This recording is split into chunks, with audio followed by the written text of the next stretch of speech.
Барлықтарыңызға сәлем. Бұл оқиғаны шыны керек, кәмелет жасқа толмасаңыз көрмей қойғандарыңыз дұрыс болады. Ендеше, сіздермен бірге QRF ұжымы бүгін біз Келлер атты отбасыда болған сұмдық оқиғаны қысқаша баяндап береміз.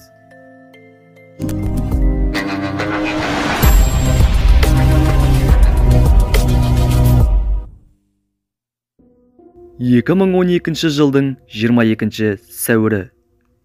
Жексенбінің таңында Калифорния штатының Норт Бенд қаласындағы өрт сөндіру қызметінің диспетчеріне тұрғын үйдің өртеніп жатқаны туралы хабарлама келеді. Солай жылдам өрт сөндіруші топ өрт шыққан жерге аттанады. Норт Бенд кішігірім мыңдаған адам тұратын қалашық. Тіпті барлық халық бірін-бірі таниды десек те болады. Өрт шыққан үйде 3 адамнан құралған отбасы тұрған екен. 41 жасар Питер Келлер, оның әйелі 41 жасар Линет және олардың 18 жасар қызы Кейлин. Құтқарушылар үйге алдыңғы есікпен кірейін десе, есіктің артында бір жиһаз тұр екен. Өртті толықтай сөндіріп болғаннан соң, іште Линет пен Кейлин болған анықталады. Екеуі де өмірмен қош айтысып кетіпті. Шерифтің көмекшілері үйден 7 бос жатқан бензиннің канистрлерін табады. Өртті шығарған адам пештің үстіне табаны, оның үстіне бензинді қойған. Медициналық тексерулерден Линет пен Кейлинге атыс қаруын қолданғаны да белгілі болады. Бұл істі зерттеушілер қылмыскердің алыстан емес өз араларынан шыққан деп ойлайды. Питер Келлер үйден табылмаған. Онымен қоса оның Toyota пикап көлігі де жоқ. Осындай сұмдыққа баруына не түрткі болды екен? Қарапайым ғана отбасы.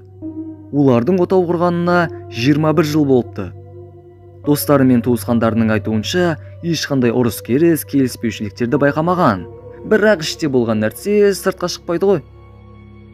Питер компьютерлерді жөндеп табыс табады екен. Әйелі болса үй күтушісі. Қызы видео ойындардың дизайнын үйреніп, колледжде білім алып жүрген. Өрт ас үйден әрі аспаған. Көптеген нәрселер бүтін күйінде сақтаулы. Бір бөлмеден полицейлер есігі ашық сейфті көреді. Ішінде фотолар мен қатқыл диск жатыр екен. Суреттерден орманды бункерді көреді. Осылайша полициялар Питер жақын маңдағы таулы жерлерде болуы мүмкін деген шешімге келеді. Болған жағдайлардан бір апта бұрын Келлер отбасылық банк шотынан $6200 шешкені де анықталады. Таныстары Питердің апта сайын орманға баратынын айтады. 3 күннен соң полицейлер Питер Келлерді тұтқындауға бұйрық алады. Кейбіреулер оның пикапын орманнан көрген екен. Осылайша іздеу жұмыстары басталды. Шерифтің көмекшілері оны құпия түрде іздейді. Яғни олар қарапайым туристер секілді киініп алып, оны іздестіреді.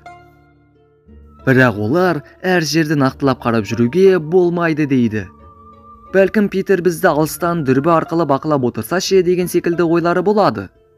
Кейіннен жердегі аяқ киімнің іздерін көріп, бұл жерде біреу болғанын түсінеді. Жерде әлі кете қоймаған әскери етікпен басылған іздер жатыр. Сосын бұның Келлер екенін табады. Өйткені бұндай жолдармен қарапайым туристер жүре қоюы екіталай. Питер Келлерді іздеу жұмыстарының нәтижелерін ешқашан рациямен хабарламау туралы бұйрық келеді. Себебі Питер бір жерде радиостанция арқылы оларды естіп отыруы мүмкін. 28 сәуір күні іздестіру жұмысының нәтижесінде 10 шақты шериф бір күдікті бункерді табады. Олар бұның ішінде Келлер бар екенін түсінеді.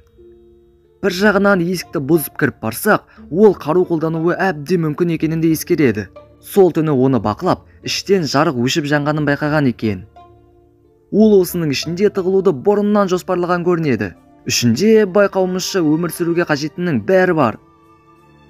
22 сағаттан соң полициялар ақыры бункердің қақпағын ашуға кіріседі.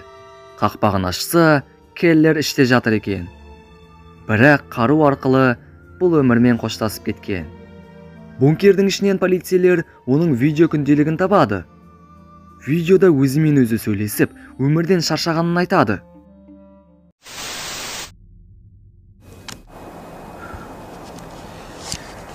Well, It's about 2 weeks before the end. This is going to be my last video, probably before till after that. That's terrible. Well, it's about 2 weeks before I finally drop out of society and start this project. I'm getting to the point where just trying to live and pay bills and live as a civilian and go to work, it just freaks me out. It's actually more comfortable for me to think about living out here. At least it'll be exciting. It won't be boring. And I don't have to worry about Lynette or Kayleen. And everything will be taken care of.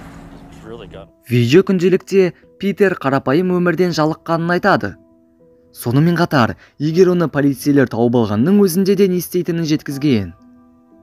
Шериф бункердің ішінде табылған видеоға қарап, бұны Питер 8 жыл бойы құрған деп болжайды. Құрып бастаған уақытта өз жұмысын фотоға түсіріп жүрген екен. Ең алғашқылары 2004 жылдан басталады. Питер орманның ең қалың бөлігін таңдаған. Полициялар оны тікұшақ болмаса таба алмас еді. Келлердің бункері 3 бөліктен тұрады. Және қатты бүркемеленіп, мықты бекітілген. Оның ішіне адамның өмір сүруіне қажеттінің бәрін әкеліп қойыпты. Пеш, жарық, азық-түлік, төменгі қатарда әртүрлі сусындар мен сулар да бар. Питердің әйелі Линет бірнеше жыл бұрын мүгедектік алған екен. Солай ай сайын көмекке ақша алып тұрған. Соңғы 7 жылда отбасы жалданған пәтерде тұрып келді. Питердің отбасына ақша қатты керек болса да, полициялар бункердің ішінен 10 мың шақты долларды тапқан. Сонымен қатар, Келлердің отбасына қолданған қаруы да осы бункерден шықты. Осымен видеомыз аяқталды. Еңбегіміз үшін лайк басып, арнамызға тіркеле кетсеңіздер қуанып қалушы едік. Және бұл оқиға туралы пікірлеріңізді комментке жазсаңыздар да болады. Телеграм парақшамызда Питер Келлердің жазған видеосының толық аудармасы бар. Телеграм парақшамыздың сілтемесі описаниеде. Бізде осымен осы. Ендеше, сіздермен бірге болған және әрдайым бірге болатын QRF ұжымы келесі видеоларда кездескенше.